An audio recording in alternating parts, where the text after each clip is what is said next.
Today we are here with Bryan Lackey, and he's going to talk a little bit about his experience as a music educator. Go ahead, Bryan. Sure. So to give you the background, I came of age at kind of a weird time as a music educator, and so I got to deal with both the Great Recession and the plague all in one.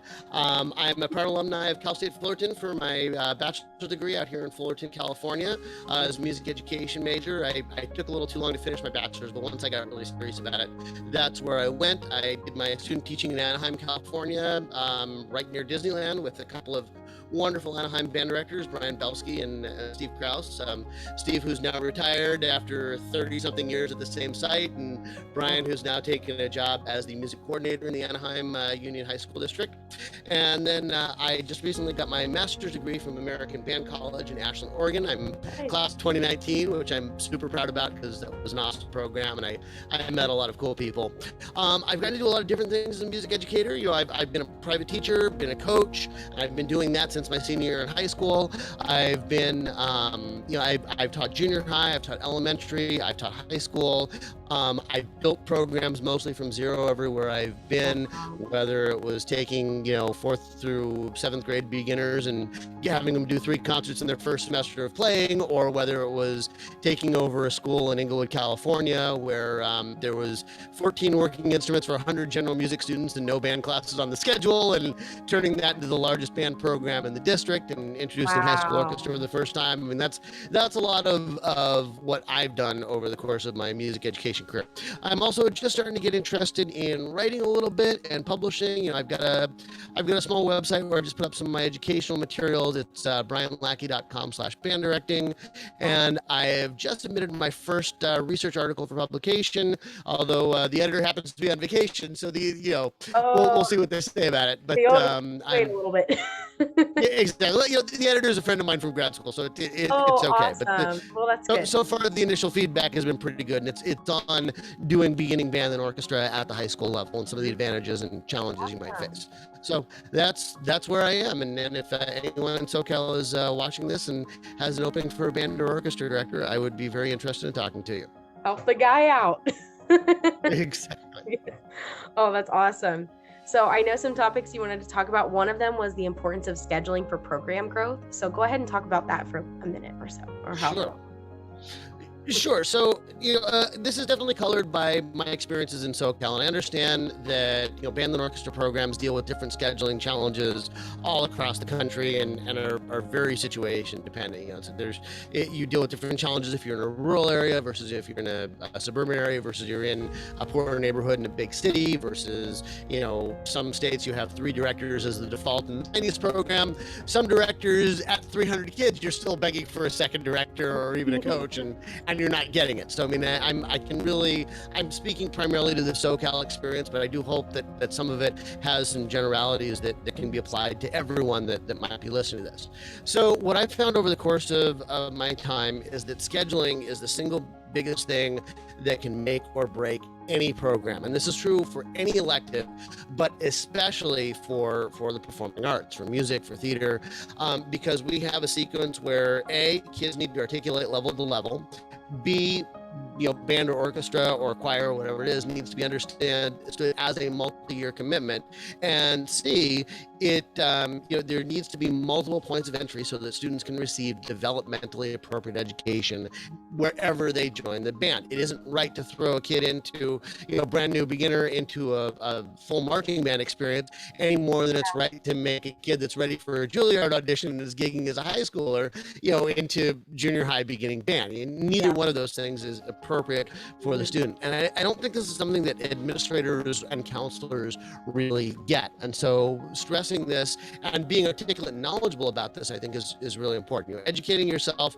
on what the master schedule looks like, on what it needs to look like, making sure that there is a clear sequence of events, making sure that if you need to, you get new courses approved. I know in California, the process to get a new course style approved, we have to have it approved first by our district.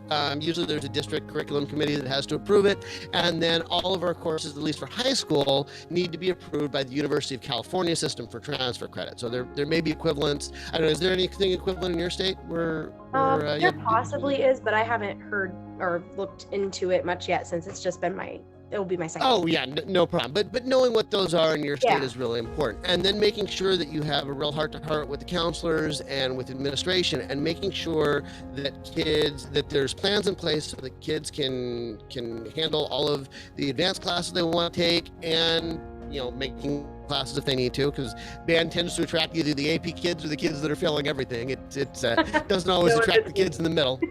And then making sure that plan is going to the kids, not just from the lonely band director in the wilderness, but from the rest of the adults as well, from the counselors, from the principals, making sure that when a kid sits down in March or April to talk about their 4-year plan or the 3-year plan on the class for next year, making sure that the counselors know to say, oh, you're a band kid, you're an orchestra kid, I've got the results of where you need to be from Mr. Lackey or from Ms. Adams or whoever it is, and here's the plan to make everything happen, making sure it comes from everyone.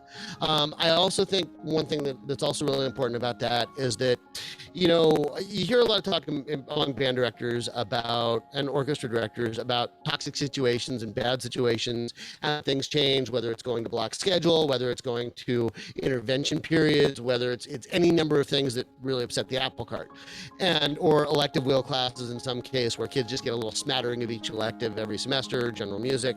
And obviously the decision to kind of accept it in a nice way, or to have a discussion, or to just flat out go to the mattresses and arm the parents with pitchforks and torches and start protesting over everybody's head.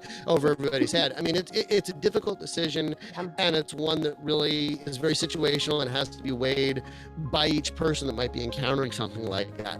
But I do think that scheduling is the hill you want to die on.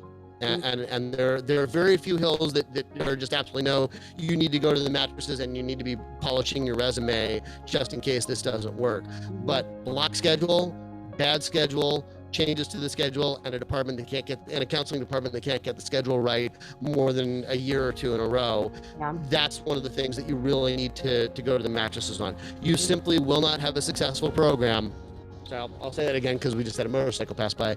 You simply will not have a successful program over the long term if your schedule is not right, and if your administration is not willing to make the schedule right and willing to make the sacrifices that need to happen to make that schedule right. And that was one of the big things I wish I knew as a first-year teacher.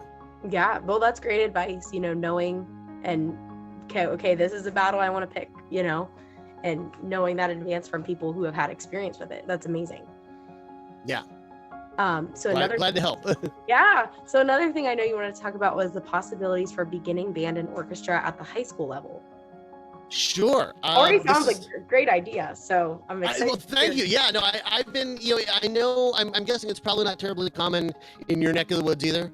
No, but it should be.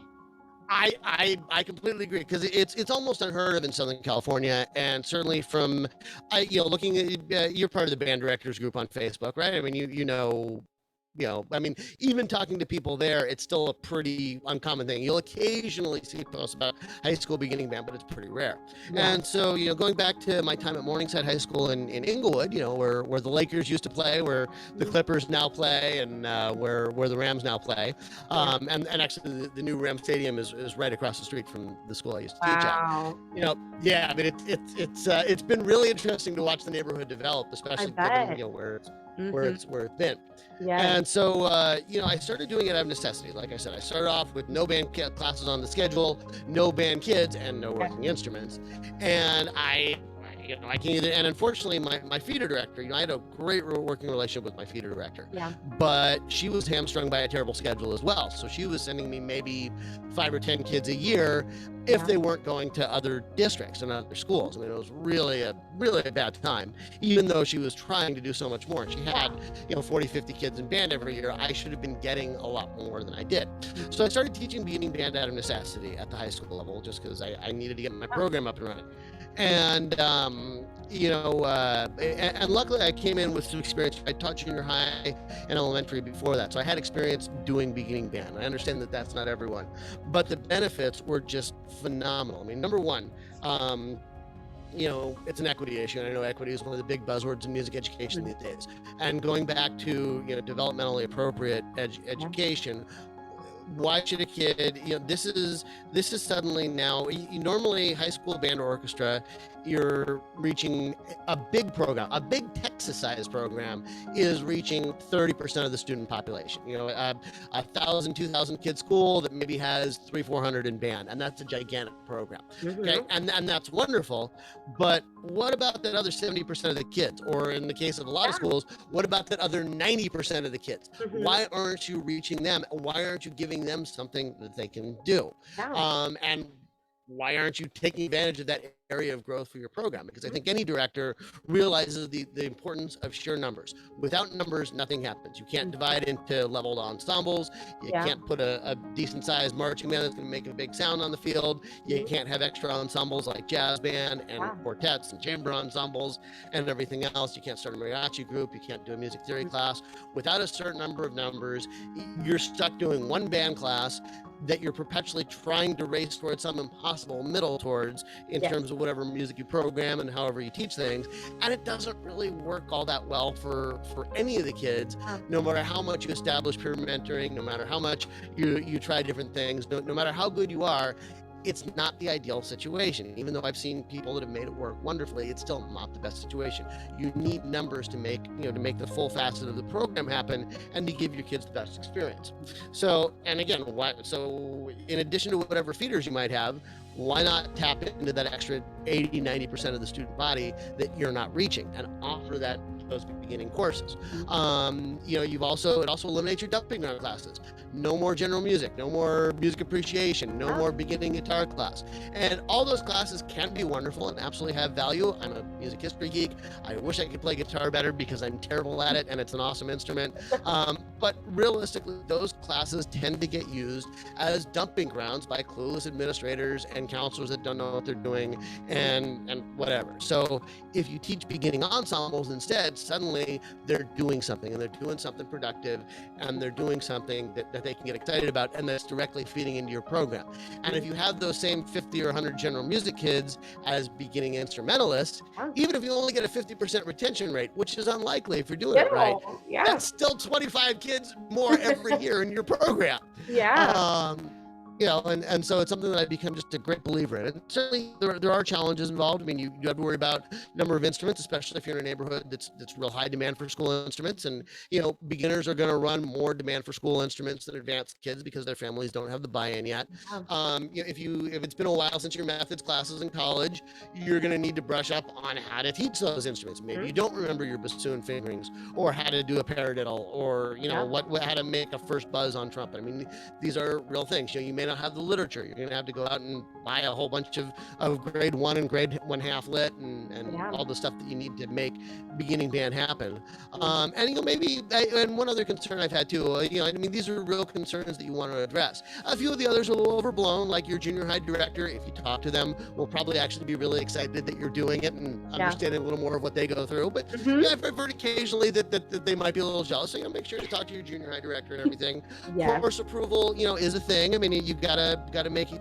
Oftentimes you can shove it into pre-existing course titles and just teach them as a different class, but to do it right, you do have to make sure that you get the course titles approved. At least out here, actually getting courses approved for honors credit is really easy. You just put honors credit yes in the course description, and then even beginning band or beginning orchestra can have can be eligible for honors credit, which takes care of a lot of your smart kids concerns. But that is a real thing to go through and a process to navigate, but the rewards are just so worth it. I mean, you get kids that perform and you get to see them do their first concert, and usually I don't have the beginner's march. I just have them do the 3 formal concerts and then like graduation and maybe like one football game, one basketball game, that sort of thing. They observe at the football game, they play at the basketball game, and then they do graduation. But watching them do their first concert is just such a thrill. And then I always have all my groups combined into one mass group at the end of the concert, and watching them all play together is freaking cool. And of course, when you do that, it gets all the parents to stay till the end. They don't leave. They don't leave. Damn, my kid has to play one more song. Can't leave yet. Exactly. So that's a great idea. And if you happen to have beginning band and orchestra, it forces your string kids to read in B flat right from the beginning, and it forces your band kids to read in G and C right from the beginning, because you've got to have something that they can play together. Even if it's just a little unison line, you do one of them, for the Christmas concert, you do one of them in G, you do one of them in B flat, and you make everyone kind of meet each other and find each other. Yeah. Awesome. And also too, the beginners, the older beginners learn faster. They're not fighting their bodies as much. Their number sense is more set, so they can go a lot faster. And I'm really proud to say that in my 2 of my last 3 years of beginning band, my beginners all learned all 12 scales from major scales from memory in their first year. Wow. So it's pretty doable. Yeah. That's and when you teach the older beginners, some of my favorite moments have actually been teaching seniors. And I encourage anyone who might be thinking of doing beginning band, let the seniors in, because even though you only get them 1 year, you never know where they're going to go. Oh yeah. And one of the best, in fact, 2 of the best beginners I ever had. I had a senior girl who'd never touched an instrument on bari sax, and she was just a beast. That I had these 2 kids come in on clarinet a couple of years later, that were both seniors and just did phenomenally well. And again, you never know where they're going to go. A good friend of mine started as a beginner, as a senior on bass trombone, and not too long ago he finished up his master's from USC on a half ride in bass trombone performance. So there you go. You never know where they're going to go, and just the advantages to your program are just, I think they're too big to ignore, and I think they're a really untapped opportunity. And especially in a post-COVID world, as many of us are rebuilding our programs, it's a chance to really do things right from the beginning, and do things the right way from the beginning, and get all those other kids back in and back motivated. Yes, that's amazing. I love the stories too about the seniors. That's great. Cool. Thank you. And then your thoughts on burnout. Oh, I wrote a whole essay on burnout, which if you want, I can forward to you. It's in the band directors group. Burnout is real. Burnout sucks. I would say that the short. I think you have to keep in mind with burnout. Now, some of it is definitely. I mean, you may have heard the term compassion fatigue, and the fact that we're fried from the plague years. The plague years were hard, even in places like Texas, where the schools did stay open a lot more than out here, and they did in Southern California. We're all kind of fried from it. I mean, well, actually, you were in college during the plague then, so you didn't have to deal with it quite as much. I was doing student teaching though, so it kind of. You had to do student teaching virtually. I'm sorry. Well, it was at the point where it was the year after, so. We were in person, but I did have a couple classes I had to teach online at the school. I got you. Okay. Yeah, but so it was so weird. Yeah, and unfortunately, out here in Southern California, a lot of the districts didn't handle it well. A lot of them were good about buying technology and making sure kids had hotspots and laptops and everything for the kids to afford them, but they didn't have a really coherent response. One of the districts I knew that I was in, especially, on one hand, the teachers had more technology options than they knew what to do with, and the kids were very well stocked, and that was good. But the district perpetually acted like they were going to go back the next day, rather than saying, we are online until at least X date. Let us do this new thing the best we can, and let's see what this new thing can do, rather than, it's only temporary, we'll be back tomorrow, we'll be back tomorrow. And I think that was a big part of why we all botched the response to COVID. I mean, education, I think in general, didn't handle it well. I know I certainly didn't. But that's diverting. I guess going back to burnout specifically, my theory of burnout basically is that band directing or orchestra directing, it can be two. It can either be a job or it can be a life. And either way is great. If you want it to be just a job, cool. If you want it to be a whole life, that's also cool. And that answer can change over the course of your life as your priorities shift. You may, if you have kids of your own, that may change your priorities. If if you get divorced, that may change your priorities. I mean, all these things are fine as long as you know the answer for you, and it's the one that makes sense for you. And I think burnout really happens for band directors and orchestra directors when you want it to be one thing and it becomes the other. If you want it to be a life and you want it to be your whole world, and suddenly the only thing you're looking forward to is the paycheck, that's a sign that you're fried. Likewise, if you want it to be a job and you want to go home at a certain hour and be done with it, and suddenly you're staying until 7, 8 at night, 9, 10 at night, and you can't stop thinking about that third clarinet player who has something bad going on at home, that's burnout. I mean, that's frying, and you've got to be aware of that. And I think that burnout really happens, that's the first part of it. And then looking at the next part of it, which is, where a lot of people have decided whether it's time to move on from a particular job or even whether it's time to move on from the profession. There's what you're getting out of it. There's your goals. Basically, are you able to achieve your personal, your professional, your artistic, and your financial goals where you're at, or do you think that you will be able to soon, especially in a COVID year, or are you not? And then added to that, the price of admission. Is what you're putting up with worth what you're getting out of it? Is that annoying teacher that always looks at you funny when you ask to do band concerts? Is that worth putting up with? Is the AP who you don't get along with, is it worth it? Is the leaky faucet in the practice room, worth what you're putting up with? And if it is, if the price of admission is worth what you're getting out of it, stick around. If you think you have a good chance of achieving your goals, stick around and fight it out. If not, either you need to do something different, or you really need to, where you're at, or you need to do something different and go to a different job, go to a different age range, go to a different place, or it may be time to exit the profession altogether. And looking at that and being able to look at it systemically, I think is a really important thing, and something that kind of gets lost when you're living it, because it's overwhelming. And as band directors, we carry a lot, we live and die by our students, and we deal with some pretty awful stuff sometimes, and we deal with some people that don't get it, and we deal with some kids that are stuck in some pretty awful situations. So that's hard. So being able to look at it systemically can really help, whether it's worth it to stick it out or not. For sure. What needs to change. I think that's a great advice, and I could definitely love to see your post. You said you'd send it, so sure, I'll be happy to send it to you. No problem. Okay. Well, one last thing is, what is one of your favorite memories or experiences as a music educator? Oh man, I have so many. The one that always, certainly, getting my first music major was freaking cool.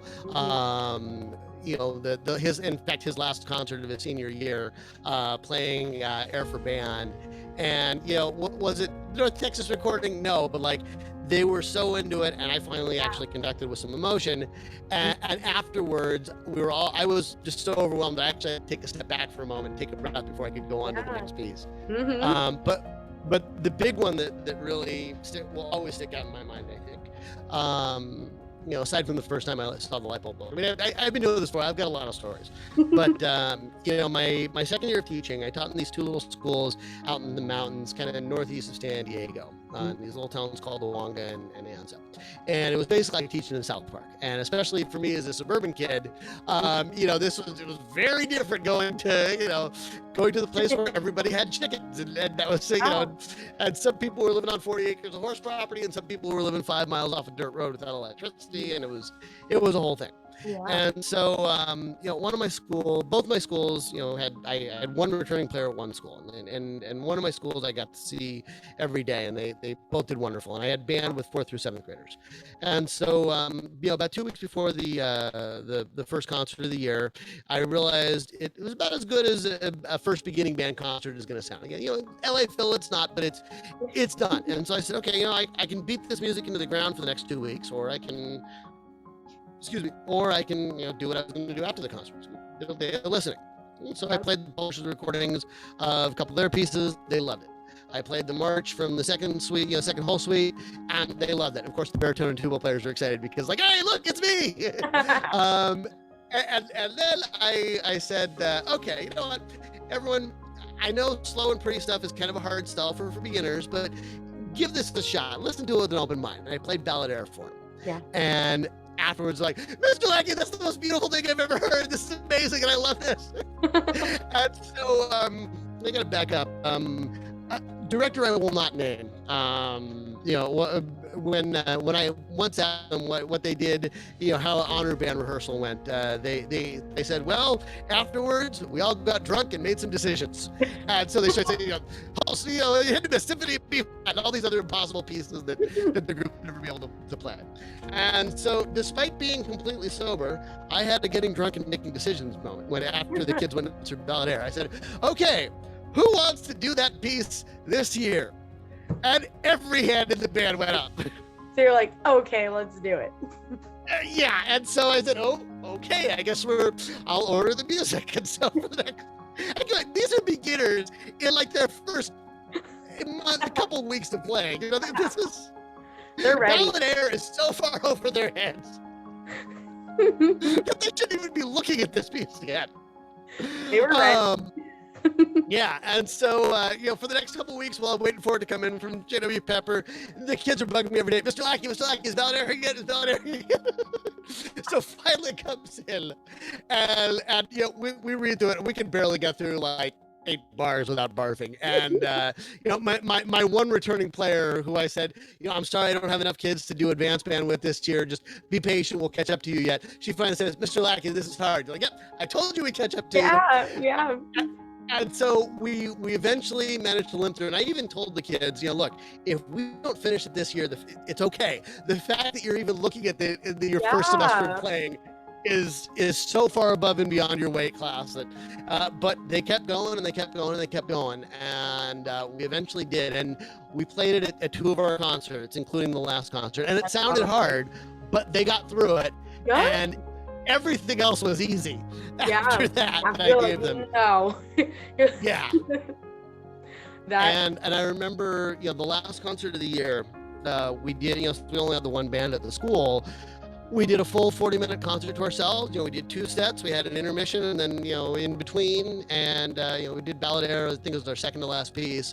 And at the very end, and we did an encore, which was really cool. And at the very end, the parents and the audience gave us a standing ovation, and it was very, very obvious that it wasn't because they were being polite and yay my kid, but because the kids all knew that they had done something special. Yes. And I will never forget that as long as I live. And it was the moment. I mean, first off, I was so thrilled to share in that and to be a part of that with my kids. Yeah. But second, it was also the moment for me, after I calmed down a little bit, it was also the moment for me that I finally realized, oh, I guess I can do this. Maybe I do have something to offer my kids. Mm-hmm. That is that's such a great memory and experience with those kids. That is so fun. I loved hearing about that. Well, thank you. I really appreciate your time today and all of your advice and just everything and your story. Thank you so much. Hey, no problem. I am glad to help, and if you don't mind the rantings of an aged, grizzled band director, please feel free to hit me up anytime. I'm very happy to share. Certainly, aside from just I love yapping about band directing. I would not have achieved anything I achieved without great band directors and other people saying, hey, I've been doing this a little longer. I gotcha. So feel free to ask any questions you have, and I'll be happy to. I really appreciate it. Thank you so much. Not a problem. Thank you. And I'll make sure to send you a link to those postings. And if you want to read my full article, I can send you the rough draft as well.